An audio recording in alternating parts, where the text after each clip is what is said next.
예, 반갑습니다. 우리 향기쌤 지도자 여러분. 어제 여러분 다행히 좀 좋은 날씨에 여러분 그 각 샘터의 70세 이상 어르신들 롤케이크 잘 배달하고 너무 보람된 시간을 보낸 것 같습니다. 예, 너무 목회자로서 뿌듯하고 보람 있고 또 우리 향기쌤 지도자들이 좀 자랑스럽습니다.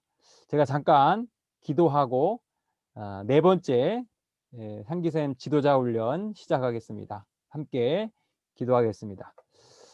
하나님 아버지, 오늘도 우리에게 배울 수 있는 귀한 시간 주심에 감사합니다. 우리의 젊음과 우리의 남은 시간 온전히 주님께 돌릴 수 있는 충성된 종 되게 하여 주시옵소서.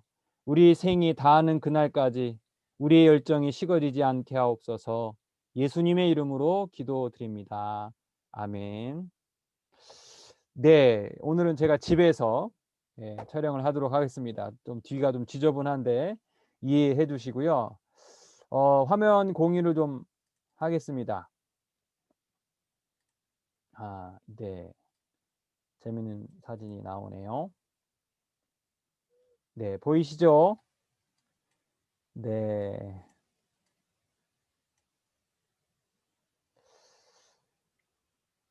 성경적이고 건강한 소그룹 지도자 교육 네 번째 시간입니다.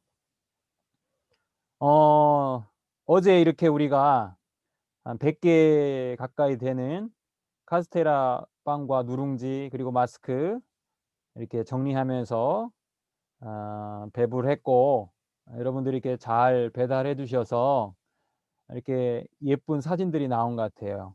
너무 사진을 잘 찍어 주셨습니다. 네, 이렇게 문고리에 걸어 놓고 예, 다들 인물이 좋으시네요. 네, 제가 아, 이거는 보너스 사진이고 오늘 광양에 눈다운 눈이 내린 것 같아요. 그래서 우리 교직원들 다 함께 사진 한 컷씩 찍었습니다. 예, 직접 보지 못해서 사진으로 인사를 전해드립니다. 어, 여러분들 중에는 목사님들 지금 코로나 때 뭐 어떤 일을 하시는가 궁금한 분들 많을 거예요. 신방도 잘 못하고 뭐 예배도 적은데 목사님 뭐 하나. 근데 저는 뭐 저부터가 작년 대광샘 맡을 때하고는 다르게 향기샘 맡은 다음에 시간이 정말 빨리빨리 가는 것 같아요. 뭐 연락하고 또 이번에도 카스테라 나눠드리고 또 제가 맡은 샘을 또 관리하다 보니까 정말 하루하루 너무 바쁜 시간을 보내고 또 컨텐츠를 또 고민하고 또 만들어내는 가운데 오히려 코로나 이전보다 더 바쁜 시간을 보낸 것 같아요. 아마 다른 목사님들도 비슷하리라 생각을 합니다. 오늘 여러분들 같이 나눌 거는 어, 성경은 소그룹을 왜 소중하게 여기는가, 이거부터 시작을 하도록 하겠습니다. 페이지 37페이지 보시면 소그룹으로 유명한 교회는 미국의 세들백 교회입니다. 제자훈련의 축이고 소그룹은 모든 사역의 뼈대이며 전도의 발판이고 예배의 시작이고 교회의 연결망이기도 합니다. 뭐가요? 소그룹이. 대부분의 교회처럼 우리 역시 한 명 한 명이 뭉쳐져서 샘터가 되고 또 그룹이 되고 샘이 하나의 향기샘이 되고 또 그 세 개의 샘이 막 이렇게 뭉쳐져서 하나의 교회가 되는 거예요. 출발은 한 명 한 명 소수의 인원이라는 거죠. 예수님께서 동일하게 그렇게 하셨습니다. 세드백 교회도 마찬가지로 조그만 교회에서 시작했지만 지금은 매주 3,500개의 소그룹 모임이 열린다고 합니다. 현재는 2014년 8,400개로 나오는데 지금은 9,000개로 더 커졌다고 합니다. 한 교회에 소그룹이 9,000개 있다는 거예요. 우리 교회도 교회가 하나이지만 여러 향기샘이 15개의 그 샘터가 있고 또 물샘 향기샘은 뭐 25개 뭐 30개 이런 소그룹이 있습니다. 근데 왜 성경은 소그룹을 중요하게 여기는가? 첫 번째, 예수님의 비전이 담겨 있기 때문입니다. 예수님의 사명은 하나님의 나라 사역이지만 하나님 나라이지만 예수님은 그 사역의 실현을 위해 3년 동안 중점적으로 했던 일들이 12 제자 공동체를 부르시고 12 제자를 부르시고 그것이 바로 교회가 된 것이죠. 훈련시키고 파송시켜서 예수님의 삶과 사역을 계속해서 이어가는 비전을 세우시고 그 비전을 성취하기 위해서 예수님은 사셨습니다. 예수님의 비전이 바로 소그룹에 담겨 있다는 것입니다. 그런데 우리가 주목해야 할 것은 왜 하필 12 제자이냐? 여러분 왜 12 제자를 불렀을까요? 10명을 부를 수도 있고 뭐 20명을 부를 수도 있는데 예수님의 제자는 왜 12명일까? 다 성경적인 의미가 있지요. 37페이지 뒤에 제일 아래에 보면 계시록 21장 10절 14절 보시면 제가 다 읽어드리진 않고요. 14절 말씀만 읽어드리면 그 성의 성곽에는 12 기초석이 있고 그 위에는 어린 양의 12 사도의 12 이름이 있더라. 구약의 12는 뭐예요? 12 지파. 르우벤부터 시작되는 12 지파. 그다음에 신약의 12는 뭐예요? 12 제자 또는 12 사도, 제자들이 이제 사도가 되죠. 이스라엘의 상징 12 지파를 상징하고 제자를 상징한다는 의미의 성경적으로 10이라는 숫자는 하나님 백성의 대표수를 가리킵니다. 예, 넘겨서 38페이지 보시면 기본적으로 조직체와 시간 관리의 기본 수가 12입니다. 열왕기상 4장 7절 보시면 통일 이스라엘의 왕국의 12 지방 또 이스라엘의 달력의 1년 12달 12는 이런 의미가 있어요. 또 세 번째 사회 문화적 의미로 보면 이게 참 의미가 있는 것 같아요. 의미 있는 의사소통을 통한 역동성의 한계의 수가 12라는 거예요. 우리가 긴밀하게 의사소통을 하려면 최대한의 수가 12명 그 이상을 넘어가면은 긴밀한 의사소통이 되기가 어렵다는 거죠. 그래서 이스라엘의 가옥이 수용 가능한 수 12이고 12명 미만의 공동체를 기초 공동체라고 하는 겁니다. 여러분 셈에 아마 12명 넘은 이런 센터가 있을 거예요. 근데 가정으로 하면은 대략 12 가정이라 생각을 합니다. 여러분 하나의 센터가 하나의 교회라 생각하시면서 이것을 이해하시면 좋을 것 같아요. 두 번째, 소그룹이 왜 중요한가? 교회의 핵심 가치가 이 소그룹에 담겨 있다는 거예요. 누가복음 6장 12절 13절 보면 예수님께서 밤이 맞도록 기도하신 이유는 바로 12 제자를 택하기 위해서입니다. 마가복음 3장 13절에서 15절에서도 마찬가지로 산에 올라서 예수님이 제자를 부르시죠. 그 12를 세우시고 자기와 함께 있게 하시고 보내어서 전도도 하시고 귀신 쫓는 권능도 가지게 하려 하심이라 이렇게 나와 있습니다. 우리는 사명과 비전이 소그룹을 통해 가장 잘 이루어진다는 것을 믿으며 소그룹이 활성화되는 것을 중요하게 여깁니다. 그래서 우리는 건강한 센터 모임, 기도 모임, 찬양 소그룹 등을 만들고 적극적으로 참여하는 것이죠. 세 번째, 두 날개로 비상하는 건강한 교회가 됩니다. 소그룹이 중요한 이유는 바로 두 날개로 비상하는 건강한 교회가 될 수 있기 때문입니다. 사도행전 2장 46절 47절 사도행전 5장 42절을 보면은 38페이지 마지막 단락 초대교회는 성전과 집에서 모였습니다. 성전이 의미하는 것은 대그룹 회중 모임을 의미하고 이 집이라는 곳은 작은 소그룹을 의미하죠. 그래서 한 날개로 날 수가 없는 것처럼 성전 예배 모임과 그리고 집에서 모인 소그룹 이게 두 개가 있어야지 우리의 신앙이 비상할 수 있다는 것이죠. 39페이지 제일 위에 대그룹은 하나님의 초월성을 강조하는 모임이라면 소그룹은 하나님의 내재성을 강조하는 모임이라 할 수 있습니다. 예. 하나님의 초월성, 우리가 예배를 같이 드리면서 하나님의 그 초월성을 경험하고 소그룹에 모일 때 하나님이 우리 가운데 내재하는 그런 하나님을 경험할 수 있다는 거죠. 따라서 주일 예배만 강조하고 소그룹이 무시될 때 나타나는 현상, 썬데이 크리스천이 많이 양상이 됩니다. 그래서 늘어나는 구경꾼들, 줄어드는 뭘까요? 일꾼들.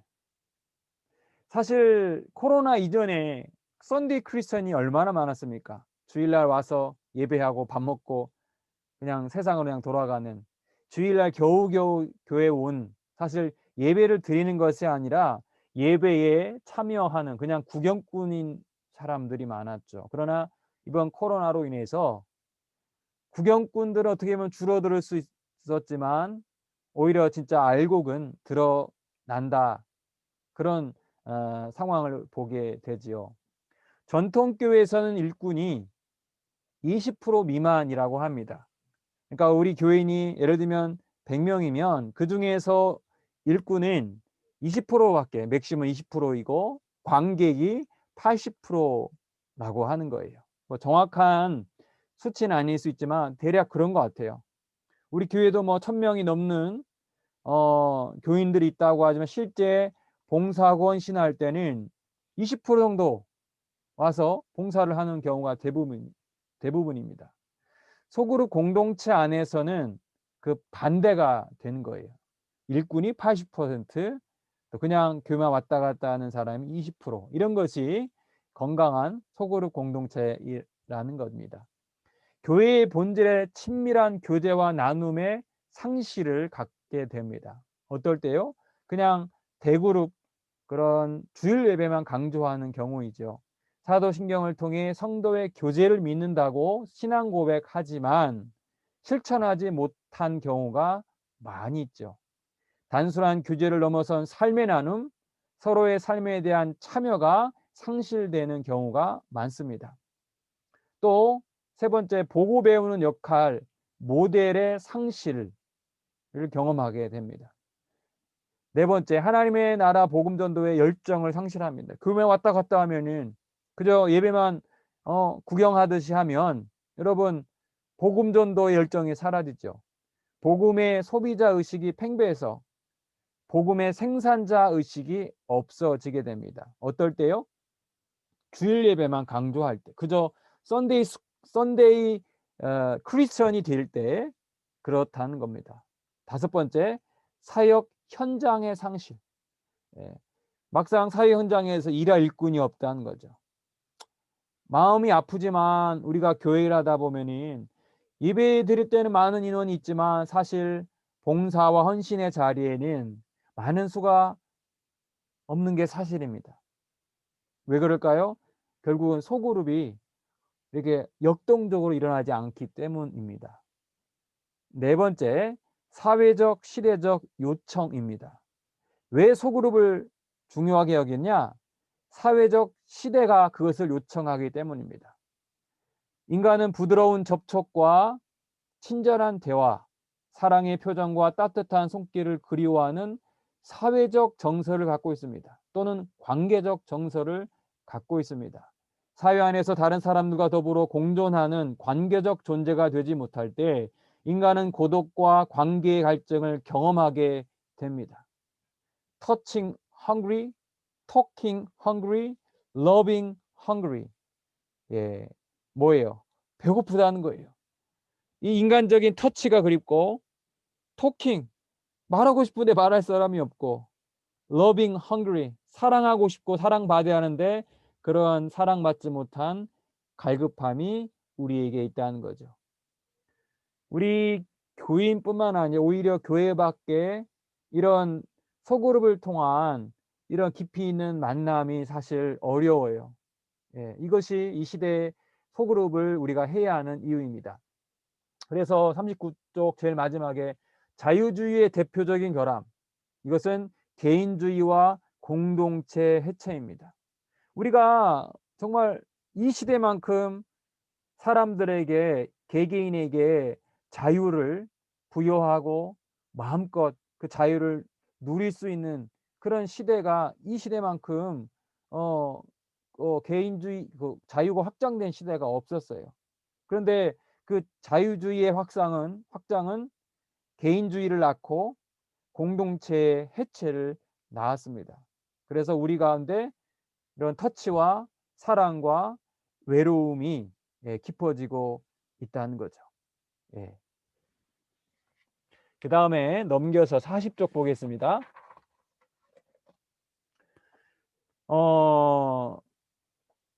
큰 두 번째 제목으로 우리가 추구하는 건강한 소그룹이 뭔가?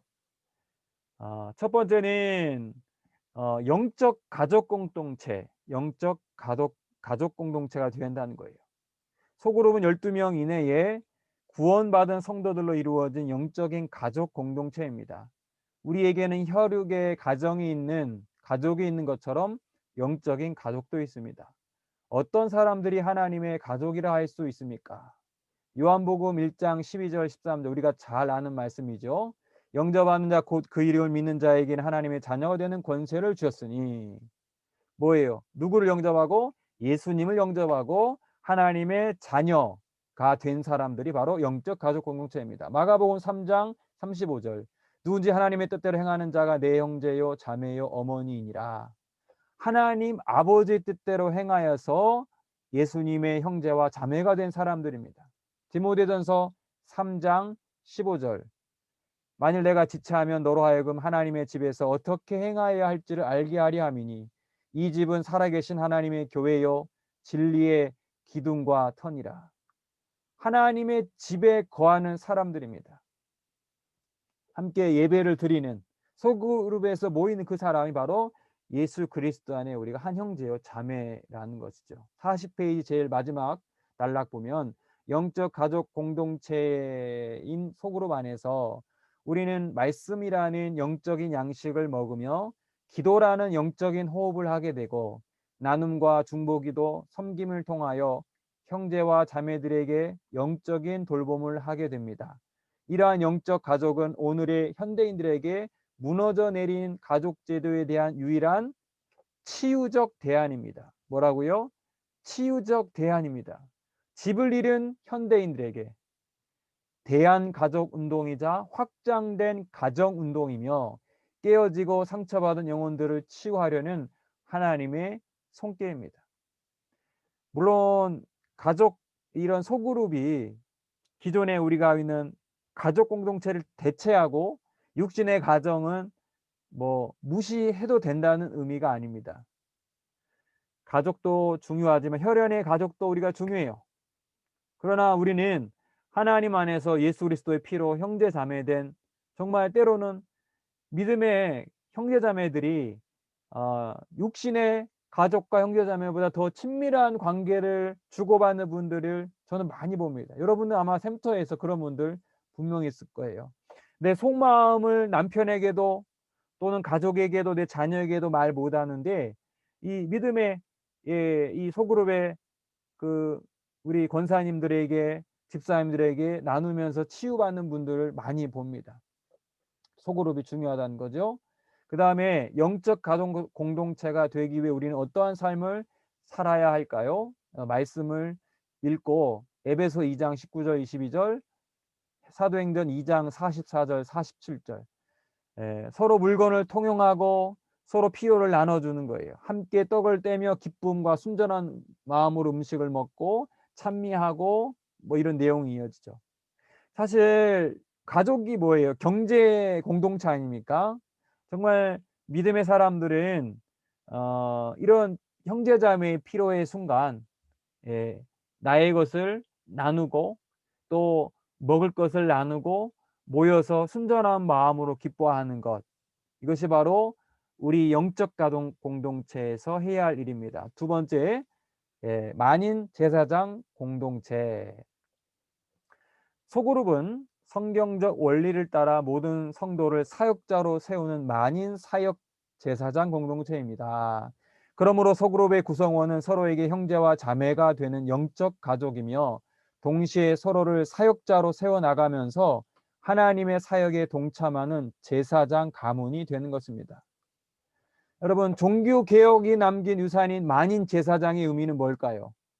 베드로전서 2장 9절에 우리가 잘 아는 말씀이죠. 너희는 택하신 족속이요 왕 같은 제사장들이요 거룩한 나라요 그의 소유된 백성이니, 쭉쭉쭉 읽으시고, 만인 제사장은 이중적 의미를 갖고 있는데요. 첫째, 우리 모든 성도가 직접적으로 하나님께 나아갈 수 있고 영적 제사, 중보기도, 그리고 넘겨서 복음 증거를 직접 할 수 있다는 것이며, 또 둘째, 하나님으로부터 직접적인 소명을 받아 사역할 수 있다는 것입니다.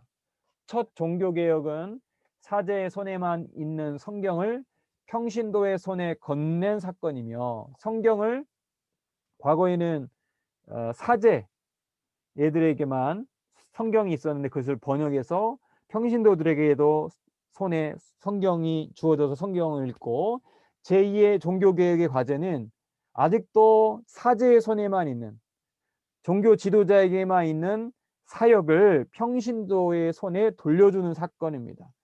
예. 1차 종교개혁은 성경을 평신도에게 돌려줬다면, 하나님 나라의 사역을 목회자나 그런 사제만 할 것이 아니라 여러분들이 지금 샘터에서 목양을 하잖아요. 사역을 하잖아요. 이런 평신도의 손에 돌려준다는 것이죠. 그래서 중간 부분 보면, 정리하면 목회자는 어떤 역할을 하는가? 성도들을 준비시키는 자입니다. 성도들을 준비시키는 자, 12사도를 세우는 예수님처럼 말씀과 기도에 전념할 수 있도록, 여러분들 목회자들이 말씀과 기도에 전념할 수 있도록, 그래서 여러분들 성도를 준비시키는 자가 될 수 있도록 도와주셔야 돼요. 또 목회자들은 성도들을 어떻게 하냐? 봉사의 일을 하게 하는 거예요. 성경에 보면은 7집사가 나오잖아요. 봉사의 일을 담당하는, 사역을 담당하는 일을 하게 합니다. 그래서 세 번째 결과, 그리스도의 몸이 세워지게 된다는 것입니다. 라는 읽어보시고요. 넘어가서 43쪽 보시면 이제 제자 삼는 공동체, 제가 읽어드립니다. 자녀들이 성장하여 결혼하고 자녀들을 낳는 것처럼 영적인 자녀들도 영적인 부모로 성장해 나가야 하며, 복음 전도와 양육을 통해 새로운 영적 자녀들을 세워 나가야 합니다. 그래야 예수님의 비전을 계속해서 이어나가고 계승해 나갈 수 있습니다. 바울은 디모데, 디도, 오네시모, 브리스길라와 아굴라 등 영적 자녀들을 낳았습니다. 고린도전서 4장 15절, 마태복음 4장 19절, 고린도서 4장 15절 참 저도 좋아하는 말씀입니다. 그리스도 안에서 1만 스승이 있으되 아버지는 많지 아니하니 그리스도 예수 안에서 내가 복음으로써 너희를 낳았습니다. 예, 참 좋은 말씀이죠. 스승은 많지만 아비는 하나밖에 없죠. 아비는 고생스럽고 또 자녀를 포기할 수 없습니다. 이게 바로 제자 삼는 공동체의 모습입니다. 바울이 제자를 삼은 영적 재생산 계보를 찾아봅시다. 디모데후서 2장 2절 말씀, 내 아들아 그러므로 너는 그리스도 예수 안에 있는 은혜 가운데서 강하고 또 내가 많은 증인 앞에서 내게 들은 바를 충성된 사자들에게 부탁하라. 그들이 또 다른 사람들을 가르칠 수 있으리라. 영적인 계보가 나오죠. 바나바가 처음에 바울을 훈련시키고, 바울은 디모데를 아들로 삼고, 디모데는 충성된 사람들을 가르치고 세워서, 그 충성된 사람들은 또 다른 사람들을 세우고 가르친다는 거죠. 이것이 바로 선순환이 되는 것입니다. 제자 삼는 재생산이 가능한 공동체가 되기 위해 우리는 어떠한 삶을 살아야 할까요? 요한복음 15장 8절, 마태복음 28장 18절 20절에 나오는데, 결국은 열매를 많이 맺는, 그래서 하나님께 영광을 돌리고 제자를 삼는, 그런 주님 올 때까지 전도하고 훈련하고 그 뒤에 또 다른 사람을 전도하고 훈련하는 일을 하게 하는, 여러분 이런 과정으로 인해서 정말 우리나라의 이 지지리도 정말 가난하고 불행한 역사를 갖고 있는 한반도에 복음이 들어와서 여기까지 오게 된 것이죠. 이제 다시 넘겨서 44쪽입니다. 소금과 빛 공동체. 소금과 빛 공동체. 소그룹은 삶의 현장을 하나님의 나라로 변화시키기 위해 세상에서 소금과 빛의 역할을 감당하는 공동체입니다. 특별히 성령님께서는 우리가 사회적 약자에게 보냄을 받아 그들의 이웃이 되어서 사랑과 봉사 그리고 정의를 실천하게 하십니다. 우리 사회의 5대 약자가, 이 사회에 있는 이 손가락 안에 드는 약자가 누구인가? 첫 번째, 실직자, 노숙자. 요즘에 정말 일하고 싶은데 일을 잃어버린 사람, 정말 약자예요. 두 번째, 기초생활수급자, 경제적으로 매우 어려운, 사실 사각지대에 있는 이런 경제적 어려운 자가 사실 더 힘들죠. 세 번째, 몸이 불편한 장애인분들, 그리고 노인들.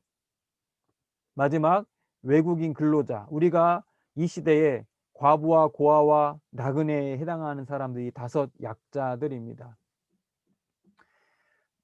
예, 중간 부분 보시면 사회봉사, 가난한 자들을 돕는 것, 구제행위, 사회사업, 사회운동, 가난의 원인을 극복하는 일, 정의추구 사회운동을 통해 사회에 참여하는 것은 복음전도의 파트너일 뿐만 아니라 그 자체가 이미 복음의 내용이기도 합니다. 여러분 아마 교회 말고도 여러 이 지역에서 섬기는, 그런 봉사하는, 구제하는, 사회사업하는 그런 모임이 있을 거예요.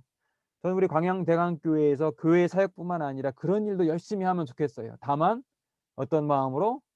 봉사하면서 보람되고 기쁘고, 그것뿐만 아니라 하나님의 마음으로, 예수 그리스도의 마음으로 봉사하면 열매가 더 많다는 거죠. 복음 전도의 파트너일 뿐만 아니라 그 자체가 이미 복음의 내용이기도 합니다. 예, 그다음에 사회 참여 영역에는 우리가 선거를 공명정대하게 하고, 환경을 관리하고, 자연 보호하고, 인권 보호하고, 빈곤을 추방하고, 정의를 실천하고, 생명을 존중하고, 정의를 실현하고, 민주화 운동하고, 남북 통일, 평화 운동, 언론, 미디어 감시 운동, 호스피스 운동, 할 게 너무 많죠. 예. 그만큼 이 사회가 우리가 해야 할 일들이 너무 많아요.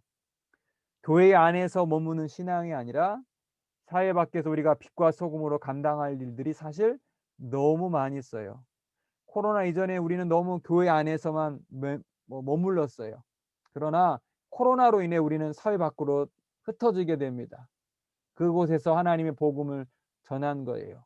여러분 이 일을 다 혼자서 감당할 수 없습니다. 여러분들이 한두 가지 정도 여러분들 관심 있게 이런 사역을 하였으면 좋을 것 같아요. 근데 중요한 거는 사회 참여에 유의할 사항은 말씀과 기도가 있어야 합니다. 내 열정과 의지와 공명심에 의해 사는 것이 아니라 이 모든 것들이 철저히 그리스도인다워야 돼요. 누구다워야 돼요? 그리스도인다워야 돼요. 예수님이면 어떻게 봉사했을까? 예수님이면 어떻게 이들에게 다가갔을까? 여러분 이것을 늘 염두하면서 이런 사회봉사일도 감당할 수 있기 바랍니다. 마지막 5번째, 세계 선교 공동체 45쪽입니다. 예수님이 12제자들은 땅끝까지 이르러 하나님 나라 복음을 전파하는 일을 했죠. 왜냐하면 세계를 품고 계시는 하나님의 마음을 향해 마음을 함께 공유한 사람들이기 때문입니다.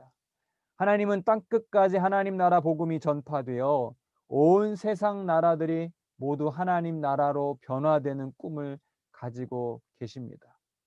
마태복음 28장 18절에서 20절, 예수님의 최후 명령이지요.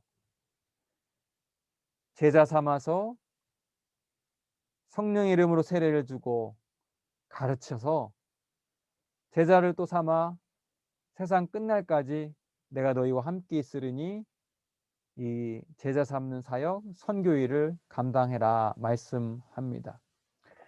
또 마태복음 24장 14절, 계시록 11장 15절 말씀 읽으시면 될 것 같고요. 46페이지 제일 윗단에 보면 하나님은 만민에게 생명을 주시는 주님이시며 인류의 모든 족속을 한 혈통으로 만드사 온 땅에 살게 하신 분입니다. 세상의 모든 사람이 하나님의 소생, 아들과 딸이라는 사실을 알게 하고 하나님의 가족이 되길 원하시는 하나님의 비전을 품고 살아가는 월드 크리스천이 되어야 합니다. 예, 월드 크리스천. 여러분, 광양 대강교회 크리스천이 아니라 한국 교회의 크리스천을 넘어서 월드 크리스천. 아직도 주님을 모르는 사람들도 하나님의 자녀임을, 하나님의 소생임을 깨달음을 주기 위해 그들에게 나아가서 복음을 전하는. 근데 요즘에는 코로나로 인해서 해외 선교가 어렵잖아요. 그런데 우리는 이미 한국에 있는 많은 외국인들 있어요.